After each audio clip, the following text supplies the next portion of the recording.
अध्याय 1। इतना ऊंचे उठो कविता। अध्ययन से पूर्व। तुम्हें पता है हमारे देश में अनेक प्रकार से विभिन्नताएं देखने को मिलती हैं। हाँ, मुझे मेरी टीचर ने कक्षा में बताया था कि भारत देश में विभिन्नताओं में एकता वाला देश है। मगर विभिन्नता में एकता, इसका उद्देश्य क्या हो सकता है? कविता का मूल तत्व प्रत्येक मनुष्य को जाति, धर्म, वर्ग, लिंग इत्यादि के भेदभाव को छोड़कर केवल मानव कल्याण के लिए ही समर्पित रहना चाहिए। इतने ऊंचे उठो कि जितना उठा गगन है, देखो इस सारी दुनिया को एक सृष्टि से संचित करो, धरा समता की भाव वृष्टि से। जाति भेद की, धर्म वेश की, काले गोरे रंग द्वेष की ज्वालाओं से जलते जग में इतने शीतल बहो कि जितना मलय पवन है, लो अतीत से उतना ही जितना पोषक है। जीर्ण शीर्ण का मोह मृत्यु का ही द्योतक है, तोड़ो बंधन रुके न चिंतन, गति जीवन का सत्य चिरंतन। धारा के शाश्वत प्रवाह में इतने गति में बनो कि जितना परिवर्तन है, चाह रहा हम इस धरती को स्वर्ग बनाना। अगर कहीं हो स्वर्ग उस धरती पर लाना, सूरज चांद चांदनी तारे सब है प्रतिपल साथ हमारे। दो कुंभ को रूप सलोना, इतने सुंदर बनो कि जितना आकर्षण है। शब्दार्थ: शाश्वत अर्थात हमेशा रहने वाला, पक्षपात अर्थात भेदभाव, कुंभ अर्थात घट या मटका, अतीत अर्थात बीता हुआ समय, द्वेष अर्थात शत्रुता की भावना, द्योतक अर्थात सूचक। उच्चारण करें: प्रतिपल, आकर्षण, चिरंतन। गति में प्रवाह, आकर्षण, भाव दृष्टि।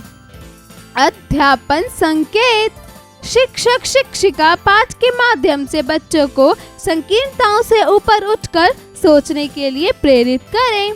अभ्यास कार्य: जरा बोलिए। प्रश्न 1, दिए गए प्रश्नों के उत्तर बताइए। क, हवा के समान गति में बनने का क्या अर्थ है? उत्तर: हवा के समान गति में होने का अर्थ है परिस्थिति के अनुरूप निरंतर परिवर्तन की ओर बढ़ते रहना। ख, संसार में हम भेदभाव रहित कैसे रह सकते हैं? उत्तर: जाति, भेद, रंग, द्वेष, धर्म, वेश को त्याग कर हम संसार में भेदभाव रहित रह सकते हैं। ग, प्रतिपल हमारे साथ कौन है? उत्तर: सूरज, चांद, चांदनी, तारे प्रतिपल हमारे साथ हैं। घ, प्रस्तुत कविता के रचयिता का क्या नाम है? उत्तर: प्रस्तुत कविता के रचयिता का नाम है द्वारिका प्रसाद माहेश्वरी। जरा लिखिए। प्रश्न 2, दिए गए प्रश्नों के उत्तर लिखिए। क, प्रस्तुत कविता में शीतल बहने का क्या अर्थ है? उत्तर: प्रस्तुत कविता में शीतल बहने का अर्थ है कि हमें क्रोध को त्याग कर मलय पवन की तरह शीतल रहना चाहिए। ख, दुनिया को एक दृष्टि से देखना क्यों आवश्यक है? उत्तर: दुनिया को एक दृष्टि से देखना इसलिए आवश्यक है ताकि धरा को भेदभाव रहित बनाया जा सके। ग, परिवर्तन के समान गति में इस पंक्ति का आशय स्पष्ट कीजिए।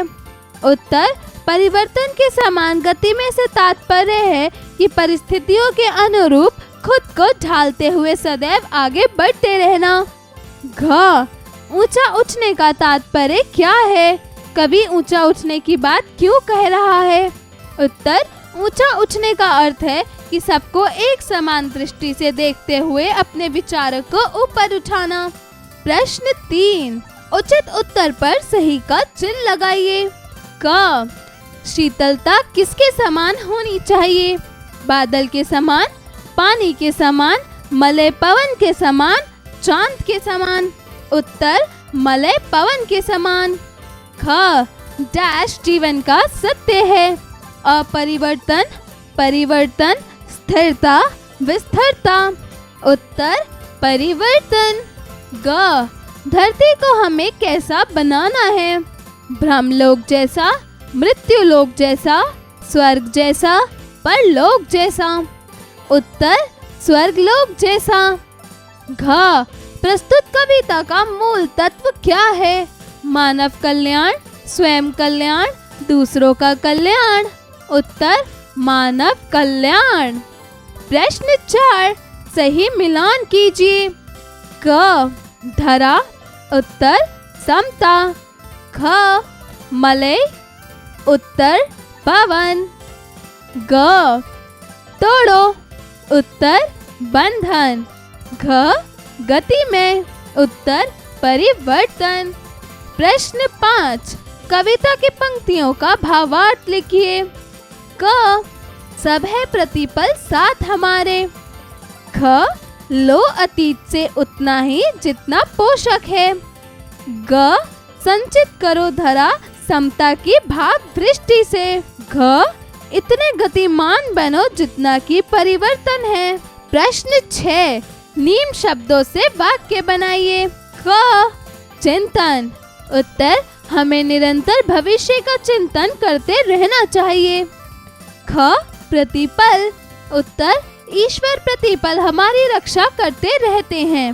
ग आकर्षण, उत्तर भौतिक वस्तुओं का आकर्षण सदैव हितकारी नहीं होता। घ अतीत, उत्तर हमारे अतीत को भूलकर हमें आगे बढ़ना चाहिए। ळ शाश्वत, उत्तर ईश्वर शाश्वत है। जरा सोचिए। प्रश्न 7 आप जाति, धर्म अथवा वर्ण के आधार पर होने वाले भेदभाव को खत्म करने के लिए क्या करना चाहेंगे? अपने शब्दों में 10 वाक्य लिखकर बताइए। प्रश्न 8 हमें किन बंधनों को तोड़कर चिंतन करना होगा और क्यों?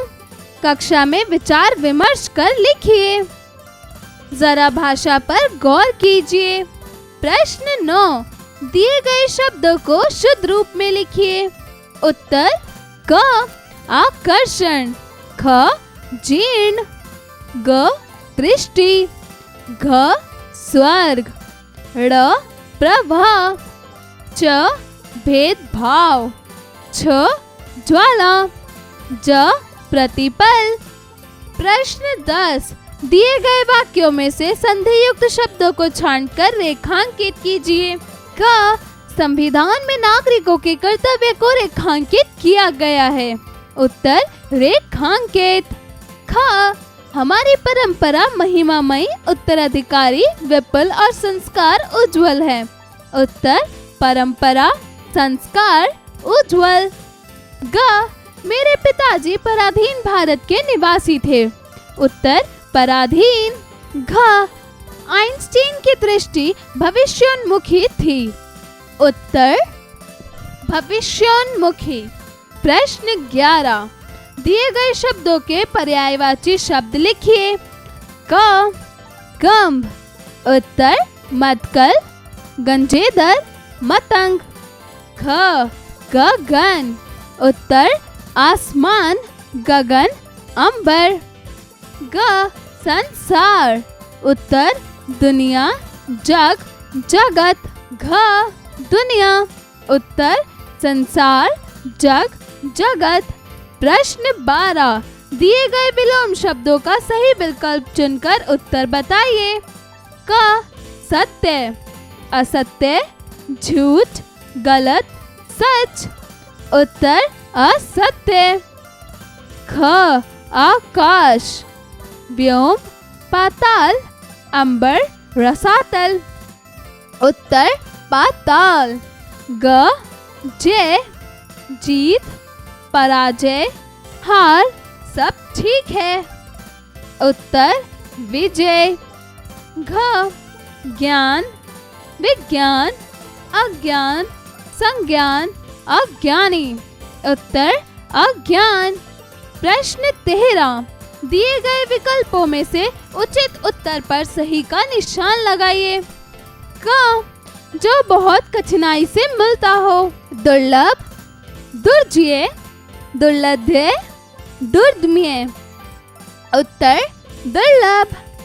ख परलोक से संबंधित।